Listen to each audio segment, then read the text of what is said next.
కాకపోతే కోటేశ్వర గారు, ఈ రీసెంట్గా ఒక లెటర్ యాక్చువల్గా ఈరోజు టీటీడీలో కేంద్ర హోంశాఖకు సంబంధించినటువంటి ఎన్డీఆర్ఎఫ్ అధికారి ఒకళ్ళు, ఆయన జిందాలట పేరు, ఆయన వచ్చి ఈ రీసెంట్ కాలంలో జరిగినటువంటి ఈ తొక్కిసలాటలో 6 చనిపోవటం, అలాగే ఆ తర్వాత లడ్డు కౌంటర్లో అగ్ని ప్రమాదం, ఇవి మా దృష్టికి వచ్చినవి, కాబట్టి అక్కడ సెక్యూరిటీ మెజర్స్ ఎలా ఉన్నాయి, క్రౌడ్ మేనేజ్మెంట్ ఎలా ఉందనే దాని మీద సమీక్ష చేస్తామని చెప్పేసి ముందు ఒక లెటర్ పంపించినట్లుగా. అయితే అది టీటీడీ వ్యవహారంలో జనరల్గా కేంద్రం జోక్యం ఎప్పుడు ఉండదు, అటువంటిది ఇలా రావచ్చింది. అది కూడా directly address to chairman of TTD instead of officers కాకుండా అని ఒకసారిగా కలకలం రేగింది. ఆ సందర్భంలో మళ్ళీ కేంద్ర హోంశాఖ దృష్టికి తీసుకువెళితే ఇది మా నోటీసులో లేదు అని ఆ లెటర్ని క్యాన్సిల్ చేసినట్టుగా చెప్పారు. అసలు ఆ స్థాయిలో జరుగుతుందా? అంటే కేంద్ర హోంశాఖ అఫీషియల్ లెటర్ అది, వచ్చిన పర్సన్ కూడా అప్పటికే అమిత్ షా గారి పర్యటనలో ఉన్నారట. మరి ఆ తర్వాత పర్యటన తర్వాత ఈరోజు సమీక్ష ఉంటుందనేది అక్కడ లేఖ సారాంశం. సార్ ఎలా చూడాలి ఇది? ఏమైనా బిహైండ్ ది సీన్స్ ఏమైనా ఉండే అవకాశం ఉందా పొలిటికల్గా? జరిగినటువంటి ప్రమాదానికి లేకపోతే మిగతా అంశాలకిను ఎన్డీఆర్ఎఫ్ కి ఎలాంటి సంబంధం అయితే లేదు. ఒకవేళ ఏదైనా పెద్ద విపత్తు జరిగినప్పుడు ఆ ఫోర్సెస్ ని వినియోగించుకోవడం అది వేరు తప్ప, సమీక్ష అనేది మరి అది ఎట్లా వచ్చింది ఏమిటి అనేటువంటిది డెఫినెట్ గా సీరియస్ గా ఆలోచించాల్సినటువంటి విషయంగానే నేను పరిగణిస్తున్నాను. ఎందుకంటే ఏదో ఒక క్లర్క్ అలాంటిది ఏదో చేశాడంటే అనుకోవచ్చు. క్లర్క్ స్థాయి కాకుండా ఒక ఉన్నత స్థాయి అధికారి ఆ విధమైనటువంటి లేఖ రాయడం అంటే అది డెఫినెట్ గా తీవ్రమైనటువంటి అంశం. ఒక చర్చ జరపడానికి కూడా దాన్ని ఆ విధంగా వదిలి ఉండొచ్చు కూడా. ఎందుకంటే మనం చూస్తున్నాం అనేక సందర్భాల్లో కేంద్ర ప్రభుత్వము జోక్యం చేసుకోవడానికి ప్రయత్నించినట్టు, ఏదన్నా దాని మీద డిఫరెంట్ రియాక్షన్ వస్తే లేదు అది అధికారులు తప్పిదం అని చెప్పేసి దాన్ని మూసిపెట్టడానికి చేసేటువంటి ప్రయత్నం కూడా కావచ్చు. ఏమైనప్పటికీ రాష్ట్ర ప్రభుత్వానికి ఇది ఒక హెచ్చరికగా తీసుకోవాలి. దాని మీద డెఫినెట్ గా దర్యాప్తు అంటే ఏ పద్ధతుల్లో జరుపుతారు ఏమిటనేటువంటిది రాష్ట్ర ప్రభుత్వానికి సంబంధించినటువంటి అంశం. అది దాని మీద డెఫినెట్ గా సీరియస్ గా కనుక చేయకపోయేట్లయితే రాబోయేటువంటి రోజుల్లో ఇలాంటి పునరావృతం అయ్యేటువంటి అవకాశం ఉంది. అది మంచిది కాదు అని మాత్రం నేను చెప్పదలుచుకున్నాను. ఓకే, వెంకటేశ్వర గారు, మీరు అడ్వకేట్ గా కూడా ఉన్నారు కదా, మీ అబ్జర్వేషన్ ఏంటి? ఇప్పుడు ఇది అఫీషియల్ లెటర్, ఇది అది కూడా ఆయన ఉన్నత స్థాయి అధికారే. మరి ఏకంగా ఏమన్నా కేంద్ర ప్రభుత్వం ఇన్వాల్వ్ కావాలన్నా అసలు టీటీడీలో అసలు కేంద్ర ప్రభుత్వం పాత్రే ఎప్పుడు గతంలో లేదు, ఉండే అవకాశం కూడా లేదు. అది ఓన్లీ రాష్ట్ర ప్రభుత్వానికి సంబంధించినటువంటి పర్యవేక్షణ ఉంటుంది. మరి అటువంటి సందర్భంలో ఈ లెటర్ డైరెక్ట్గా టీటీడీ చైర్మన్ పంపించడం ఇన్స్టెడ్ ఆఫ్ ఈఓ కాకుండా, లేదంటే ఎనీ అదర్ ఆఫీసర్ కాకుండా పంపించడాన్ని ఎలా చూడాలి? ఈ ఒకటండి, ఖచ్చితంగా కూడా ఈ కేంద్ర ప్రభుత్వం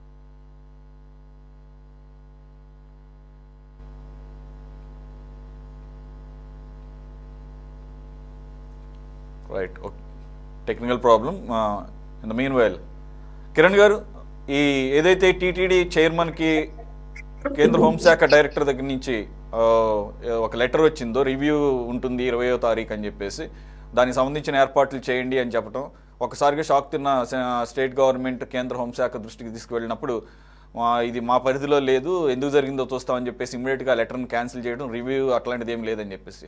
తర్వాత తెలిసింది ఏంటంటే ఆ అధికారి తనకు అధికారపరమైనటువంటి అఫీషియల్ విజిట్గా మార్చుకోవడానికి, ఈజీగా ఉండటానికి అన్ని సౌకర్యాలతో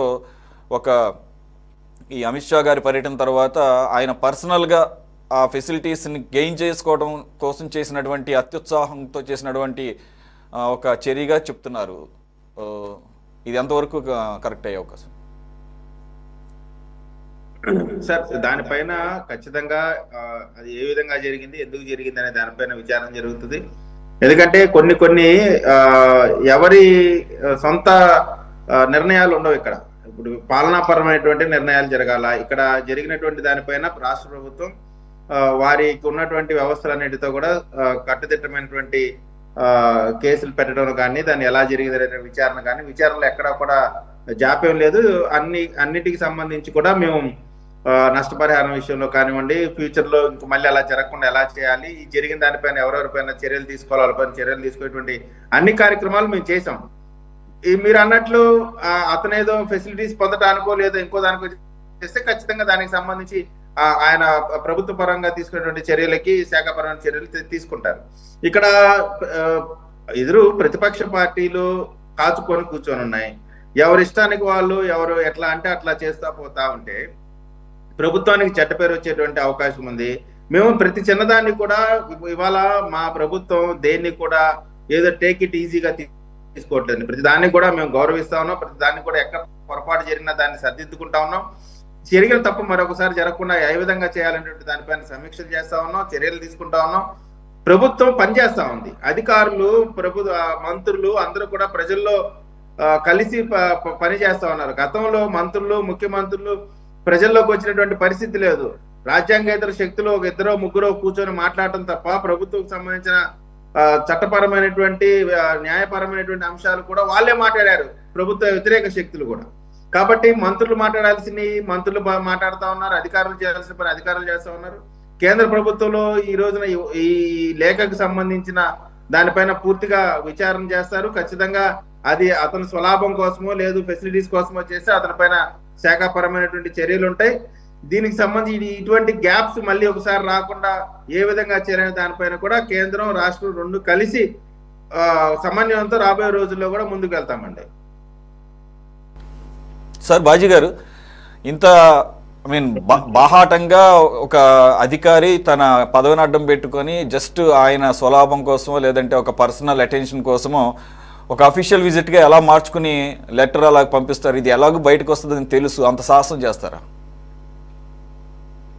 అడిషనల్ సెక్రటరీ స్థాయి కలిగిన సంజీవ్ కుమార్ జిందాల్ అతను ఇంత సాహసం చేస్తాడు అని నేను అనుకోవట్లేదండి.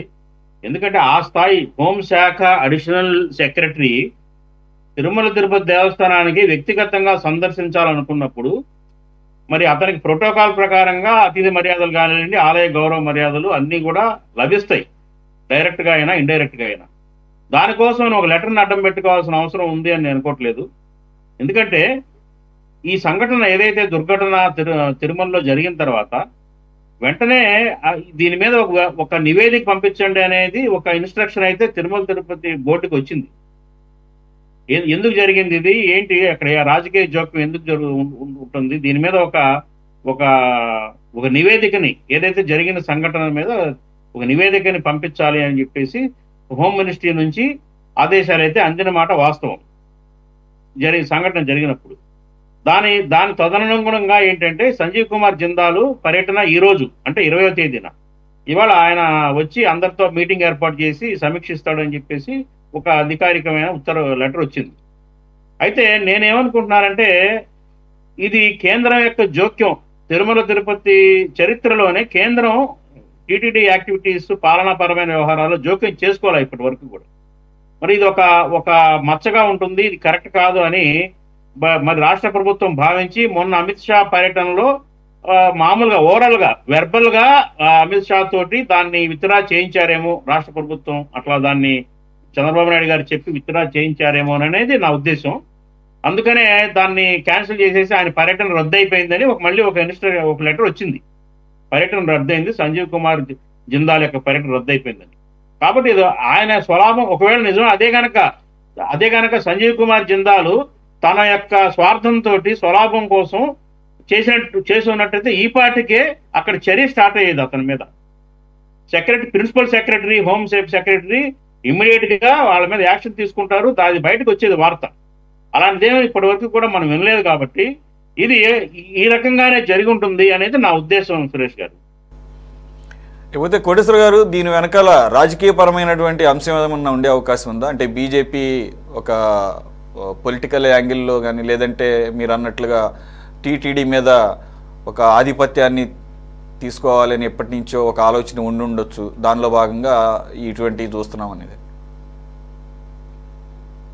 అంటే ఇది చూస్తే ఆ విధమైనటువంటి ఏదో ఒక ఉన్నత స్థాయిలో జరిగినటువంటి వ్యాపారం లాగా కనిపించట్లేదు దీని లక్షణం చూస్తే. అందుకని ఒకవేళ అటువంటి జోక్యం చేసుకోవాలని కనుక బీజేపీ కనుక భావించేట్లయితే దాని పద్ధతి వేరుగా ఉండేది. ఎందుకంటే ఏదన్నా ఒక ఉదంతం జరిగినప్పుడు దాన్ని అడ్వాంటేజ్ గా తీసుకొని మనం చూసాం. ఇప్పుడు లడ్డు ఉదంతం సందర్భంగా చూసాం, లేదా ఇప్పుడు ఏ యాక్సిడెంట్ ఉదంతం. నిజానికి అటువంటి జోక్యం కనుక ఉండేట్లయితే దాన్ని అప్పుడే లడ్డు ఉదంతం సమయంలోనే హడావుడి చేసి ఉండేవాళ్ళు, ఈ ఉదంతంలో కూడా అది చేసి ఉండేవాళ్ళు. కానీ సంథింగ్ డెఫినెట్ గా అది ఉన్నత స్థాయిలో కాకపోయినప్పటికీ ఎక్కడొక్కడ ఏదో ఒకటి ఒక ఉప్పందించడం అంటారు కదా, అలాంటిది ఏదో ఇబ్బంది ఉన్నటువంటి కారణంగానే ఈ ఉన్నత స్థాయి అధికారి ఈ విధమైనటువంటి లేఖ రాసి ఉంటారు అనేటువంటిది మాత్రం తప్పకుండా అనుమానించాల్సినటువంటి అంశం. ఎందుకంటే రాజకీయంగా ఇవాళ ఉన్నటువంటి పరిస్థితుల్లో కేంద్రం ప్రభుత్వం అనేటువంటిది తెలుగుదేశం పార్టీ మీద ఆధారపడాల్సినటువంటి పరిస్థితుల్లో ఇటువంటి ఒక టీటీడీ సమస్య మీద జోక్యం చేసుకొని తగాదా పెట్టుకోవాలనుకునేటువంటి పరిస్థితి అయితే ఇప్పటికెప్పటికైతే ఉంటుందని నేను అనుకోను. ఒకవేళ అలాంటిది కనుక చేసేట్లయితే అది రాజకీయంగా బీజేపీ తప్పిదం ఉంటుందనేది కూడా నా అభిప్రాయం. అందుకని మొత్తం మీద దీనికి సంబంధించి ఎక్కడో ఏదో ఒక చర్చ జరిగి ఉంటుంది. ఆ చర్చకు అనుగుణంగానే సదరు అధికారి అటువంటి లేఖ రాసి ఉంటారనేది మాత్రం నేను ఇప్పటికీ బలంగా నమ్ముతున్నాను.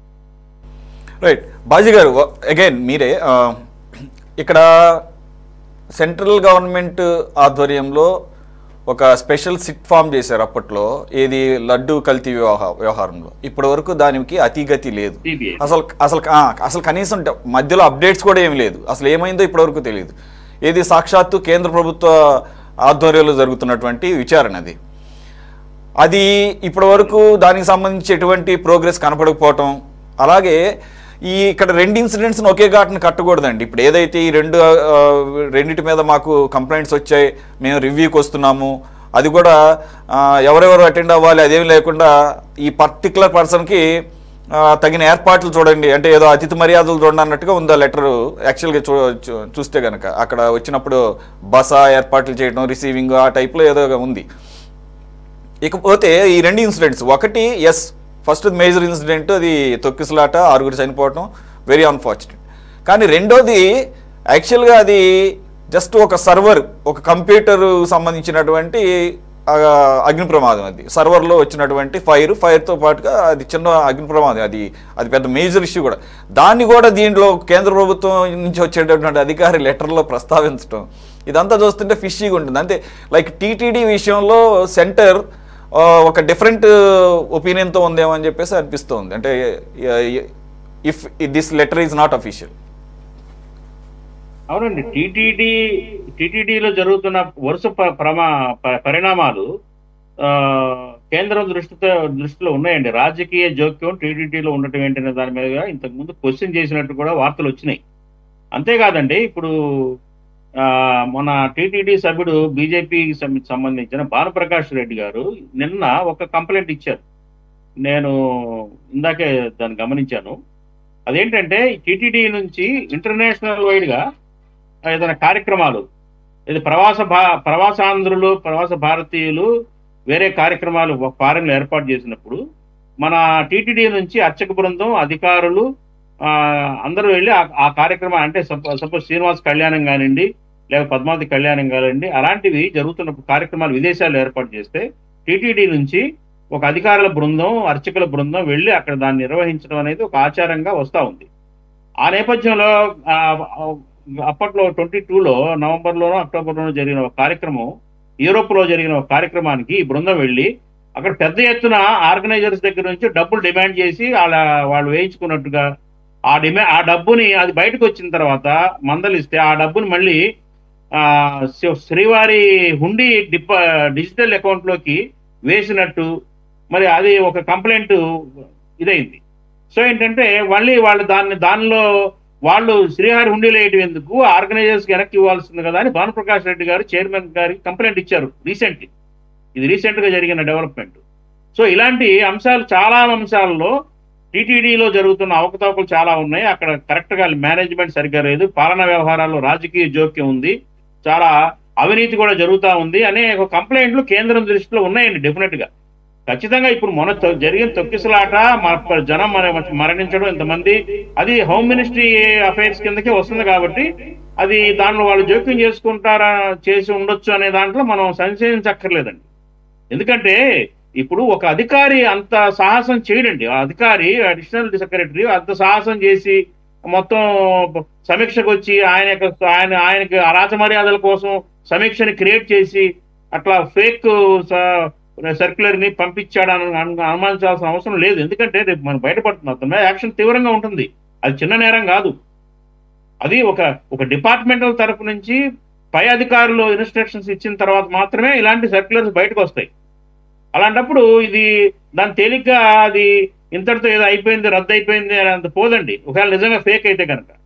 కాబట్టి ఏదో సంథింగ్ ఏంటంటే కేంద్ర ప్రభుత్వం తిరుమల తిరుపతి దేవస్థానం ఇష్యూస్ మీద ఒక కన్నేసి ఉంచింది.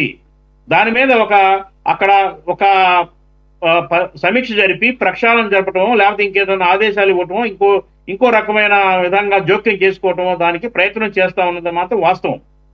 దాన్ని మనం కొట్టిపారేయలేము.